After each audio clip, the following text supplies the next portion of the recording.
Prueba de evaluación a distancia de Historia Medieval, segunda parte, siglos XIII al XV. Bloque de preguntas, bloque 1, de los temas 1 al 5. Primera pregunta. Resume brevemente por qué se considera el siglo XIII como el periodo de la plenitud medieval en Europa. El siglo XIII se clasifica como de plenitud medieval, ya que es un periodo caracterizado donde la civilización occidental medieval alcanzó su momento de equilibrio y máximo desarrollo, aunque también tuvo sus problemas y conflictos. A nivel político coinciden reinados de gran duración y estabilidad como Fernando III o Alfonso X de Castilla, Jaime I de Aragón, Luis IX de Francia y Eduardo I de Inglaterra, en periodos prósperos y relativamente pacíficos. También se contempla un cambio importante en los poderes universales de la cristiandad entre el Papa y el Emperador del Sacro Imperio, los cuales se desgastan en su último enfrentamiento, y aunque el pontificado es el vencedor, los beneficiarios serán las monarquías nacionales, en especial la francesa. A nivel demográfico, la población crece en Europa, estancándose a principios del siglo XIV.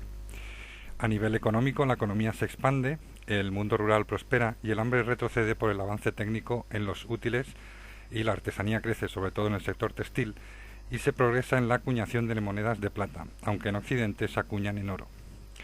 A nivel social, la sociedad feudal es estructurada y equilibrada, la aristocracia señorial logra estabilidad y movilidad interna, el campesinado se estratifica y en las ciudades se produce la jerarquización entre dirigentes, corporaciones de oficios y masas de pobres. A nivel mental, con una sociedad estructurada en nobleza, clero y trabajadores. Y a nivel cultural, con las universidades, se cultiva la escolástica y se inicia el arte gótico con la construcción de grandes catedrales en Europa. Pregunta 2. Sintetiza a grandes rasgos las principales fases de la Guerra de los 100 años. La primera fase, del 1338 al 1360, fue de claro predominio inglés en el mar, con la batalla de la Esclusa en 1340, y en campo abierto, con las batallas de Crécy en 1346 y Poitiers en 1356. Los ingleses realizaron incursiones y saqueos por el territorio francés. Francia entró en crisis en 1358 y tras varias revueltas campesinas, como la Jacquerie, se vio obligada a ceder en el Tratado de Bretigny de 1360 la ampliación del ducado de Aquitania o Guyena a una tercera parte de Francia, sin la obligación de vasallaje por parte de Inglaterra. Francia internaliza el conflicto buscando el apoyo de Castilla, que tras el conflicto por el trono entre Enrique de Trastámara y Pedro I, entre 1350 y 1369, la flota castellana colaboró con la francesa en el Cantábrico y el Canal de la Mancha. Por otro lado, Portugal se alió con los ingleses ante el intento de anexión de Portugal por parte de Juan I de Castilla, sucesor de Enrique II de Trastámara. Y se produce el cisma de Occidente en 1378, con un papa en Aviñón, reconocido por Francia, y un papa en Roma, reconocido por Inglaterra. Tras asegurar el trono en Castilla y los éxitos de la flota castellana sobre la inglesa, Carlos V de Francia inicia su fase de desgaste, combatiendo contra los ingleses mediante escaramuzas y golpes de mano, evitando el choque directo en campo abierto. Entre 1369 y 1380, Francia consigue reconquistar gran parte del territorio y tan solo quedaba Burdeos y Bayona en posesión inglesa. A finales del siglo XIV y principios del XV se entra en un periodo de treguas en la que ambos países sufren cambios en la sucesión monárquica por revueltas. En Inglaterra con la rebelión Lancaster y en Francia la pugna por el poder entre borgoñeses, partidarios del duque de Borgoña, y armagnacs, partidarios del heredero de Carlos VI, el Delfín Carlos. Ante los problemas sucesorios en Francia, Enrique V de Inglaterra inicia una contraofensiva en la que, tras vencer a los franceses en Azincourt en 1415, logra conquistar Normandía. Mediante el Tratado de Troyes en 1420 se forma la alianza con Borgoña y consiguen conquistar todo el norte de Francia hasta el Loira. La victoria final francesa vino con el reinado de Carlos VII, donde tras el asedio de Orleans por los ingleses en 1428, las tropas francesas al mando de Juana de Arco consiguieron que los ingleses levantaran el sitio en 1429, y el Delfín pudo ser coronado como Carlos VII.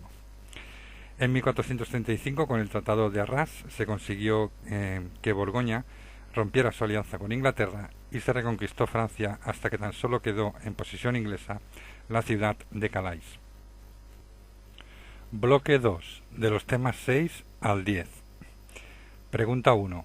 ¿Qué pasó y significación histórica de la batalla de los Campos de los Mirlos en 1389? La batalla de Kosovo o de los Campos de los Mirlos fue librada el 15 de junio de 1389 entre serbios, eslavos y albaneses al mando de Lazar de Rascia contra el ejército del Imperio Otomano dirigido por el sultán Murat I y su hijo Bayaceto I, a unos 5 kilómetros de la actual Pristina. Tras las derrotas otomanas en la batalla de Vileza y Plotnik, Murat I trasladó sus tropas a Bulgaria con el objetivo de llegar a Kosovo. Desde ahí el ejército otomano podría atacar las tierras de los nobles serbios Lazar Herbeljanović y Vuk Branković. Tras una ventaja inicial en la primera carga por parte de los serbios, las divisiones bajo el mando de Bayaceto I consiguen contraatacar rápidamente, ocasionando muchas bajas y la retirada de parte del ejército serbio. En un momento crítico de la batalla, el noble Branković se retira con sus tropas, bien por querer salvar a cuantos pudiera o por traición al Lazar.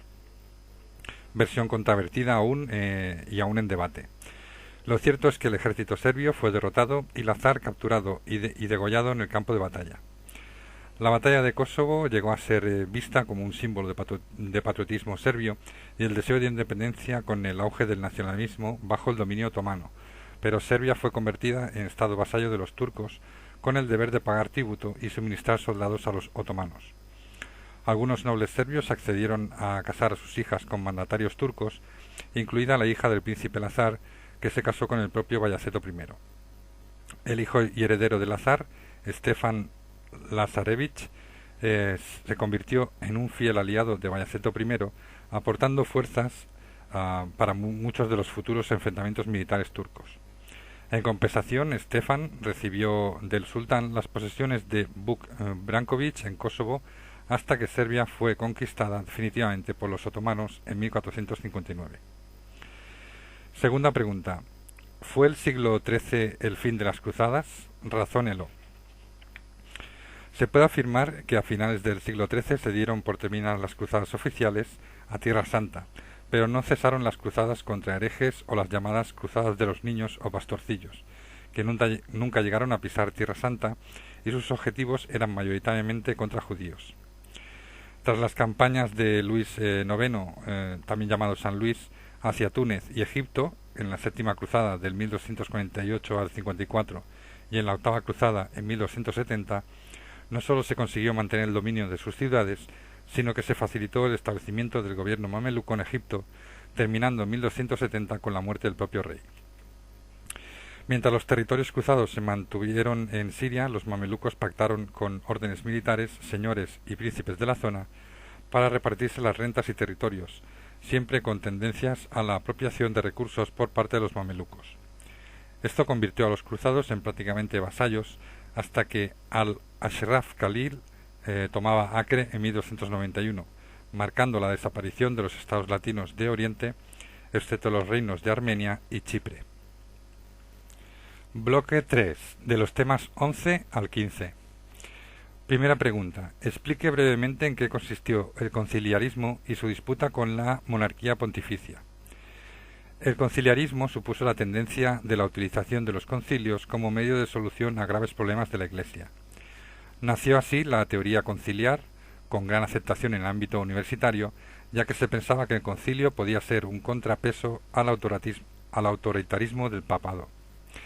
El balance era muy positivo para los conciliaristas, con participación de toda la cristiandad occidental y con acuerdos alcanzados por todos.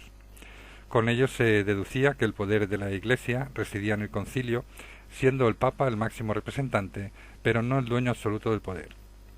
El concilio de Constanza acabó con la elección del Papa Martín V entre 1417 y 1431, que aceptó la limitación del poder pontificio y a cambio el concilio admitió la exclusividad del Papa para efectuar definiciones dogmáticas como el decreto Frecens de 1417. El nuevo Papa Eugenio IV, del 1431 al 1447, aceptaba no tomar ninguna iniciativa sin contar con el Colegio de Cardenales, pero en el Concilio de Basilea de 1431 se presentó el primer desacuerdo de los husitas por desconfianza con el Papa y sus doctrinas. En diciembre el Papa declaró clausurado el concilio y lo trasladó a Bolonia, propiciando las protestas de los padres conciliares que se ausentaron mientras se leía la bula de disolución. El Papa Pío II, desde el 1458 al 1464, que durante su etapa en Basilea había sido partidario de las doctrinas conciliares, una vez elegido pontífice, promulgó la bula Execrabilis, por la cual se prohibía apelar al concilio las decisiones tomadas por el Papa. Segunda pregunta. La islamización de la Horda de Oro. Evolución, enfrentamiento con el ilcanato y su fin. Hasta el gobierno de Uzbek, entre 1313 y 1341, no se estableció oficialmente el Islam en la Horda de Oro. Durante este tiempo, la Horda de Oro siguió lanzando cabalgadas contra Europa del Este, sobre todo Hungría y Polonia, y se tomaron disposiciones legales para la liberación de cautivos. Polacos y rusos acudían a la Horda en busca de apoyo para sus conflictos internos y contra los caballeros teutónicos. El Papa convocó una cruzada contra los mongoles en 1325. Destacó el reinado de Toktamshi en 1336 al 1395, protegido de Tamerlán, que unificó la Horda de Oro y la Horda Blanca del Este, pero fue derrotado por los moscovitas en 1380, en lo que fue un avance de la destrucción de la Horda por los rusos en el siglo XVI, pero sería Tamerlán quien derrocaría al que fue su protegido. En 1438 la Horda se dividió en el Kanato de Kazán y la Gran Horda, hasta que volvió a subdividirse en la creación de los Kanatos de Astracán y Crimea en 1441, que lucharon entre sí. La destrucción de la Gran Horda en 1502 por el gobernante de Crimea se considera el fin de la Horda de Oro, ya que al mismo tiempo Crimea se había sometido a los otomanos. Bloque 4. Comente el siguiente mapa siguiendo las directrices indicadas por el equipo docente. En este caso vemos un mapa de las guerras escocesas desde el 1296 al 1328, con la Escocia de William Wallace y Robert Bruce. En la página anterior observamos un mapa político con las campañas de Eduardo I y las batallas de William Wallace y Robert Bruce durante la Primera Guerra de Independencia escocesa desde el 1296 al 1328.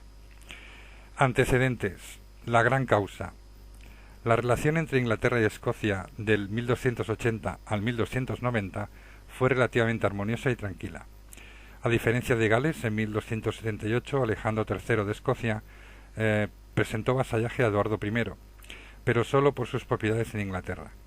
Al morir Alejandro III en 1286, dejó como única heredera a su nieta Margarita de 3 años, nacida del matrimonio entre su hija Margarita y el rey Eric II de Noruega. Por el Tratado de Birgham se concertó el matrimonio entre Margarita y el hijo de Eduardo, el futuro Eduardo II de Inglaterra, aunque Escocia se mantendría libre de intervención inglesa. En 1290, con 7 años, Margaret enfermó y murió durante el viaje desde Noruega a Escocia, dejando a Escocia sin heredero y dando lugar a la conocida Gran Causa. Se presentaron 14 posibles candidatos, aunque los únicos pretendientes con opciones fueron John Balliol y Robert Bruce, abuelo del futuro Roberto I de Escocia. Los nobles escoceses pidieron el arbitraje de Eduardo I y éste exigió que se reconociera su condición de señor feudal sobre Escocia. Pero los escoceses lo rechazaron, afirmando que al no haber rey nadie tenía la autoridad para tomar esa decisión. Finalmente los escoceses decidieron conceder a Eduardo I el gobierno del reino hasta que en 1292 John Balliol fue nombrado heredero.